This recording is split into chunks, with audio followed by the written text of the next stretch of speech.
Center for Conscious Awareness Canada. Um, and it has been more than 13 years nearly since this was founded in Toronto, Canada.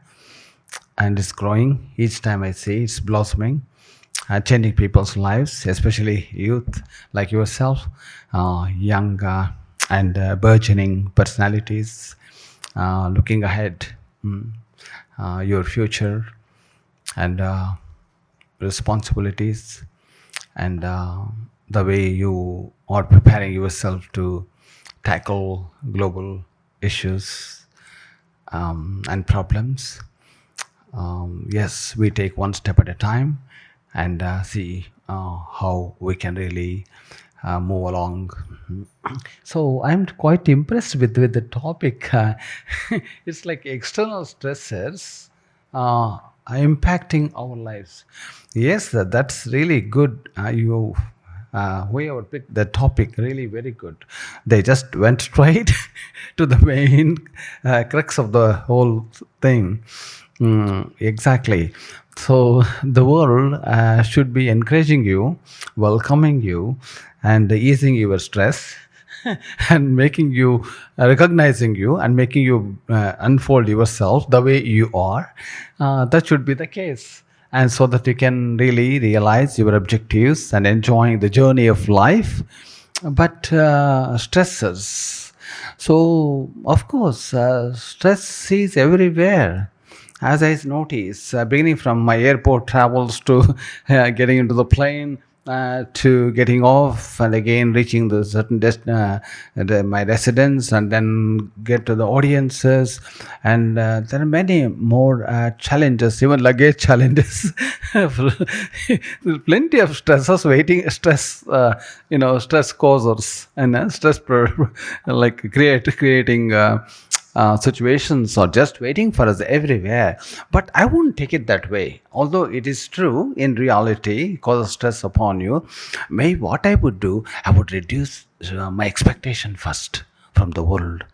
Rather, I question myself what I'm going to do, what I will give, and what's my role here. How can I reduce stress rather than rather than identifying stressors? So I would take that a different approach. So then I change my perception, my perspective. I see the world as full of opportunities and ready to welcome us, infinite opportunities. So it depends upon what we want to do with the world. The whole world is there for you.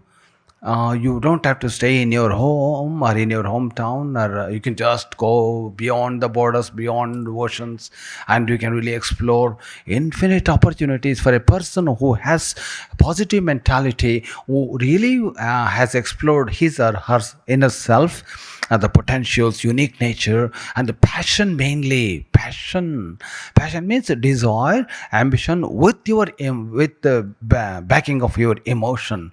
You really become so excited about it, ready to enter that dimension to learn and experience and know more about it. Could be anything, geology to cosmology, to biology, to just any topic is fine. But don't say you're not interested in anything. No, there must be some interest somewhere for you, which really will not cause stress for you, no matter how long you study, how much you get inside, how much you explore about the specific area of interest. It will never make you tired. That's called passion, which will keep you alive, active, always running, never lack of battery. It just really keeps you engaged. That's exciting, isn't it? You have to identify that first, and then the world and exploring opportunities where but we should know the world is very big, very big, truly very, very big. So we should make sure we have identified ourselves first, who we are, what are our roles and responsibilities, or what is my, in the sense yours, what's my identity here, what's my significance here, in what way it will impact my presence in the world, and what's my contribution to the world, rather than expecting too much from the world, and which we become creators. Like some people look for jobs and they become disappointed, and there are people who really think, how can I create jobs? They are really evolutionary and revolutionary thinkers. For a change, you're free to expand your intelligence, expand your consciousness. No limit for you. Just think wildly, act mildly, think wildly, isn't it? And see how far the dreams can take you. And then you really see where you fit in. That's identifying ourselves with the world and in the world, not only identifying ourselves, oh yeah, this is the kind of person am I with this nature of consciousness and mind, with these potentials. That's one aspect, but identifying with the world is another aspect. You have no problem, you just go. Rivers will never complain. Just go, and wherever there's gravity, just find its path to reach its big destination, massive destination, which is ocean. So also you have a bigger mission, something really remarkable to do, to bring great change in the world. You never know, transform humanity, for make the world better, safer, healthier. Isn't it? So never undermine your existence. Always hold yourself up in good esteem and say, look, I am here. I think I got to do something. I have a mission. I am born with something that the world was lacking. I need to explore more and give back to the world. Giving back to the world, that will give you the fulfillment. Not only achieving something for ourselves, I achieved this for myself, that's okay. Anyone can live that type of life, but if you can care about society the way you are doing it here for today, for instance, if you can care about humanity, care about our planet, care about our environment, not politically or technically, I'm talking about caring means passionately, emotionally, sincerely, sentimentally also, because that drives you. A mere intellectual, our progress alone will not really take us so magnetically forward. Always add your emotion to everything you do, isn't it? That's what I do. I share what I do. I can't say something what I don't do. I should walk the talk, and then I would share what has worked for me. Then your time is valued, not simply saying stories that I have not even followed a bit. So this is what my understanding is. And even my people who came with me to Mexico, for instance, I'm traveling, isn't it? Went from London to Spain, then to Scotland, then again came to Canada, went to Mexico. Now here again, I'm going to back to London and other places. But really, there were circumstances really that put me in a difficult situation.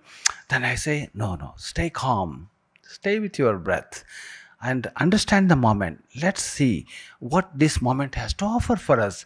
But we stick with our thought, our intention, our objective, where we are going, why we are going, why is it the only way to do. Question yourself, take one step and see, things will unfold. World doesn't know what you want. If you say, if you mention, if you highlight, if you really stand up for your objective, your desire, your ambition, the world will really accommodate you, surely. The world has so much really opportunity waiting for you to fill the gap, which is not exaggeration. You can really cross-examine. Anyway, with this note, I really leave, and stresses, of course, are always there. But how we operate our mind, our consciousness, how we deal with things, how you put filters all around you, how you really view the situation, that really helps. For instance, one of my members told me, whenever that person goes to a party or an event, some people always stare at the person. I said, so causing so much stress. I said, no, what I would do, I would just go and straight away meet the person. Hello, how are you? Do you need anything? You're standing for so long. No one was attending. How are you? Like this, maybe things can change. Maybe that person is overlooking, or maybe looking after you in the sense, maybe like unpaid security. It depends how you view what you do. Maybe that is the nature, maybe thinking about something else. Why do we have to assume that it is only for you? Doesn't matter, isn't it? How you really Go with the world. What you do internally, that really matters the most. Hence, you need to meditate. That's the reason the Center for Conscious Awareness teaches and trains world over, coming from this system of unique meditational method, which is non-religious, non-sectarian, but educational and realistic, and welcomes experiments, welcomes tests. And some universities are really showing great interest to really do detailed study about this meditational method, intuitive, how really it works, what happens in the brain at that during that moment of experiencing, and so forth, phenomenologically as well as neurologically in some other aspects. Anyway, so I also came to know that I need to take on some questions. Okay, I don't mind. I'll really, of course, I am with you. I don't want to be too formal with you. I want to be one amongst you, sit there, listen to you mainly rather than me speaking, isn't it? It's okay. I got the podium. I'm on stage. I had to say what I need to say. Thank you very much, really, for having listened to me. Thank you very much. Namaste. Thank you. What are some common coping mechanisms you've observed that youth use to handle external stresses? Again, through illustrations I can explain. Otherwise, it remains only some theory, some philosophical presentation. Maybe good to hear, but difficult to follow. I want to say something that I followed. I really broke through. I really, just came out colorfully. So to the sequences. Coping mechanism, I don't think there is any systematic like a mechanism, a proper coding or method to follow. That's what, of course, we can invent some methods, some paths, some procedures to really rounding off the problem and work, and how we get out, how we manage or overcome the stress or so forth. So in my case, what I do, I always look at it. So if it works for you, you can share that with others. It can also work for them. If it hasn't worked for you, how can you ever share with others? That is really, I won't recommend personally. Anyway, stresses, in the sense, there are many kinds of stresses: domestic stress, professional stress, and then educational stress coming out of their educational process, and maybe in any other personal stress even. And stress is something I personally don't pay too much attention. I would rather focus more upon what I should be doing, how I should be getting occupied meaningfully, productively. If something is boring and causing stress, then you need to that is an indication for you. Take a break, stretch yourself, take some fresh air, have some fresh water to drink, and then go outside and change your position where you are sitting. Just do something that really change your mindset at the moment. So, and certain times you have to wait for time to change, like seasons. But until such time, always you can do so many things. For example, yesterday I was in immigration department, in immigration area. I was guided to go to the special immigration floor, and they made me wait for nearly more than an hour. What did I do? I thought, really, it may take over an hour. I should be simply here, standing in queue, looking here and there, wasting my time. So then I pulled out a book from my bag that's in Spanish language. Then I'm not expert in Spanish, but I'm open to any learning. So I opened the book and took my pen and went on underlining words that I cannot understand. Really, even at the desk, when the immigration officer was still looking for something, while after saying something, then again I will open my book. Even about 2-3 minutes I don't waste. Similarly, when you become occupied, something that interests you, something that really wakes you up, keeps you alert, agile, active, and vibrant, and that's what really I work upon. So stress will just disappear because you're not focusing on the stress, focusing on the solution, isn't it? So you're focusing on relief, realization. So shift your consciousness towards positivity, something that really opens the pathway for you to move forward rather than getting stumbled and really deterred. Does anyone have any questions? Okay. Okay, then we're gonna do the Maybe I could, because you asked them to ask a question. I wrote a quote in one of my really best the books called the title "Petals of the Heart." It's in Spanish, it's in Tamil, it's in Kannada local language where I come from, India, and also in English, obviously. Petals of the Heart, its name. Maybe it may be available on the desk. I'm not sure. So there, the book is the subtitle of the book is called A Garden of Quotations. So there, I mentioned, mind is a question. Can you try and repeat if you can? Our mind is a question. Try. Yes, do this way. Our mind is a question. Hence, we have, look at this question mark in a way, look, isn't it? Even anatomically, our mind is a question. Our heart is an answer. Say like that, enjoy. Our heart is an answer. Our whole being, like this, do our whole being is an experience. Say it like this, is an experience. Isn't it? Is an experience. Our whole being, our whole spirit is an experience. Exactly. Look at this. How beautifully combined our existence, isn't it? How cosmically very well arranged, organized. You have so much to wonder rather than wondering, isn't it? So our mind is a question, heart is an answer, our whole being is a spiritual experience. So that's what I reminded me because of the question. We talked about this twice. There are many quotations like that. You would really love it. Maybe shall I? Maybe if am I concluding now? Concluding now. In that case, I will conclude with one more quotation. Really, it interests you. What makes you think that type of quotation? Okay. Shall we say it together? Okay.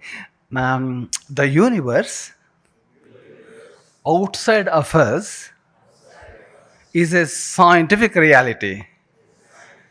Exactly. The universe outside of us, the universe outside of us, the universe out exactly is a scientific reality, or you can say is a physical reality. Okay. Now we go to the second phrase of the quote. The universe within me, say the universe within me is a spiritual reality, is a metaphysical reality. Now the last one is going to really like shake you up. Oh my God! Like, shall we say last phrase? Maybe next time. No. Okay, great. That you are really enthusiastic. Okay, I would say mind-blowing concept. Hold on. What if I am the universe? Shall we say this now? What if I am the universe? It can be a mystical experience. A mystical experience, like to do this, a mystical experience. Exactly. Gestures, very important. Through gestures, no, mystical in the sense like whirling and circulating are all around you. See, gestures that really direct your consciousness. Correct? If someone asks you, oh, could you show me how to get to the some maybe downtown or something, you just show with your hands, go this way, take left and take a Macau one, or I don't know roads here and just steels and whatever roads, very good names anyway. So you guide them with your gesture, isn't it?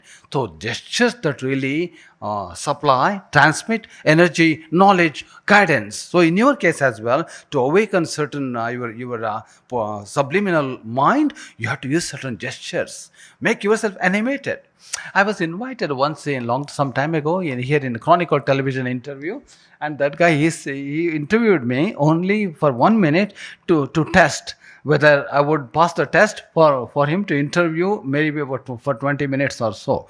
Chronicle national television at that time. I don't know whether they still operate here. And you know what he said after 1 minute of my interview? He says, "Oh, Arka, you're so animated." He said, "So animation," which is true. Animation. That's the reason people want to learn animation, IT industry. Animation, everything is animated. You can animate on the living species mainly, isn't it, in the distance. So that's beautiful. Thank you very much.